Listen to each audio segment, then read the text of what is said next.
খারাপ সময়ে ভেঙে পড়বেন না। প্রত্যেকটা মানুষের জীবনে খারাপ সময় আসে। যখন আপনার খারাপ সময় আসবে তখন আপনার পাশে কেউ থাকবে না, এটা ঠিক। কিন্তু খারাপ সময় ভেঙে পড়লে চলবে না। কারণ আল্লাহ সুবহানাহু ওয়া তাআলা সেই সমস্ত বান্দাদেরকে পরীক্ষা করেন যারা আসলে পরীক্ষা দেওয়ার যোগ্য, তাদেরকেই তিনি পরীক্ষা করে থাকেন।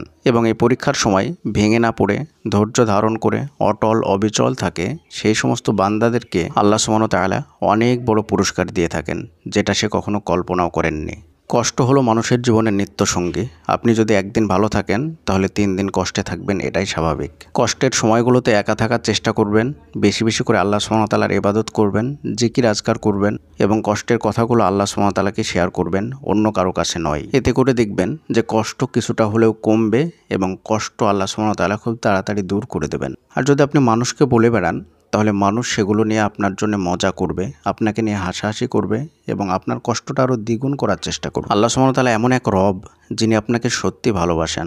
আপনি আল্লাহকে কতটা ভালোবাসেন সেটা বড় নয়, বরং আল্লাহ সুবহানাহু ওয়া তাআলা আপনাকে অনেক বেশি ভালোবাসেন। আর মনে রাখবেন, দুনিয়ার সব কিছুই পরিবর্তনশীল। এই কষ্টটাও একটা সময় সুখ দ্বারা পরিবর্তন হয়ে যাবে। কিছু সময় পরেই দেখবেন যে কষ্টের কথাগুলো যখন আপনার মনে হবে তখন আপনার হাসি পাবে। আর কষ্ট না আসলে কে আপনার আপন মানুষ, কে আপনার প্রিয় মানুষ, এটা আপনি কখনোই বুঝতে পারবেন না। তাই মানুষের জীবনে কষ্ট আসা বা খারাপ সময় আসা এটা খুবই জরুরি আমি মনে করি। দুঃসময় আপনার কেউ সঙ্গী হতে চাইবে না, আর সত্যি যদি কেউ সঙ্গী হয়ে যায় তাহলে তাকে ভালো সময় আসার পরে কখনোই ছেড়ে দেবেন না। কারণ ভালো সময় সবাই সঙ্গী হতে চায়, কিন্তু দুঃসময়ে কেউ সঙ্গী হতে চায় না। দুঃসময়ে সে আপনার সঙ্গী হতে চাইবে যে সত্যি আপনাকে চায়, যে সত্যি আপনাকে ভালোবাসে।